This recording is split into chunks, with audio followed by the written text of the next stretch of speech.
Vieglo dīzeļauto īpašnieki, kas šogad jau paspējuši apmeklēt tehniskās apskates staciju, noteikti pamanījuši izmaiņas šī neizbēgamā procesa norisē.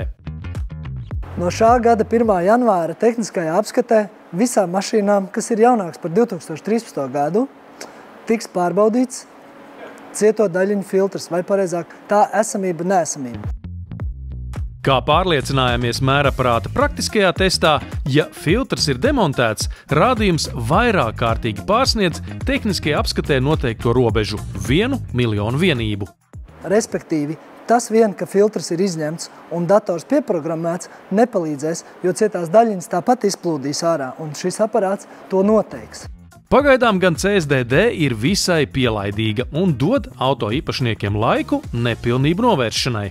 Ja automašīna neatbildīs prasībām, šogad vēl tiek likts vieninieks. Respektīvi, ar tādu automašīnu vēl drīkst piedalīties satiksmē. Bet no nākamā gada 1. janvāra jau tiks likts divnieks, un ar tādu mašīnu satiksmē vairs piedalīties nedrīkstēs. Sīko daļiņu filtrs, jeb angliski DPF, kā jebkura detaļa vai mezgls, nolietojas un bojājas. Ja atgāzu mērījums ir līdz 10 000 daļiņām, ideāli varat braukt mierīgi. Tātad šāds filtrs ir pilnībā darbojošs un tiek uztīts kā jauns. Darba kārtībā esošām un nenobrauktām automašīnām visbiežāk uzrādās 15 līdz 20 000 vienību. Ja pārbaudē uzrādās, kad cietās daļiņas ir 10 000 līdz 100 000, filtrs vēl ir funkcionējošs, bet tam jau ir pazīmes, kas liecina, ka ir nepieciešama tīrīšana, kā piemēram ar šādu te iekārtu. Intercars jau piegādājis vairākas dīzeļa filtru tīrīšanas iekārtas. Ivars Klints demonstrē tās uzbūvi. Šitas ir tieši smagajiem paredzēts, smagiem automobiļiem. Pēc tam šeit ir žāvētājs. Pēc izmazgāšanas filtrs ir arī jāizžāvē. Kāds ir iekārtas darbības princips? Šī iekārta, izmantojot augstspiediena ūdens un gaisa plūsmu, izmazgās DPF filtru, bet ar nosacījumu, ka šis DPF filtrs ir vesels, tātad bez mehāniskiem bojājumiem. Sakarā ar jauno tehniskās apskates prasību ieviešanu pieaudzis pieprasījums ne tikai pēc cieto daļiņu mēraparātiem, bet arī filtru mazgāšanas iekārtām. Var gadīties, ka pusē pēc 2013. gada ražoto dīzeļauto tāda būs nepieciešama samērā drīz.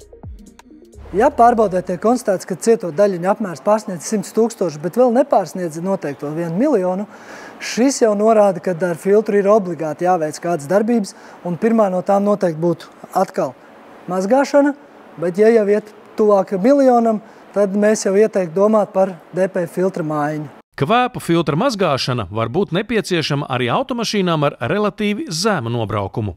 Jā, šāda situācija var būt, kad pārbaudē uzrādās piemēram 10 000 tikai un liekas, ka DPF filtrs pilnībā funkcionējošs. Turpretīm citas pazīmes norāda uz to, ka filtrs varētu būt aizsērējis. Respektīvi, motoram zūd jauda vai spiež eļļu kaut kur ārā motoram. Kam par iemeslu var būt pieaudzis pretspiediens izplūdes sistēmā. Izplūdes gāzes netiek ārā no filtra un spiežās atpakaļ dzinējā. Šādi defekti visbiežāk gadās dīzeļautomašīnām, kas tiek eksploatētas pilsētā. Dīzeļdzinēja auto ir paredzēta izmantošanai garos gabalos, braukšanai ārpus pilsētām pa šosejām lielu slodzi. Ja kāds ir nopircis dīzeļauto un brauc 5 km uz darbu un 5 km atpakaļ, šis motors tam nav paredzēts. Šāda automašīnas lietošana neveicina reģenerācijas uzsākšanu mašīnā.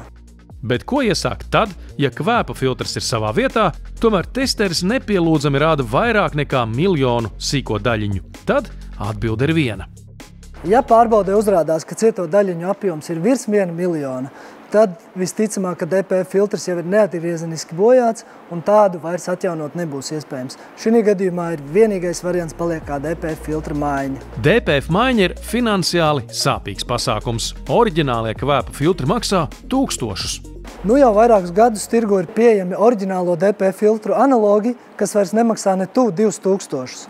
Atkarībā no automašīnas modeļa mūsu piedāvājumā ir DPF filtri, kas izmaksās no 150 līdz 900 eiro.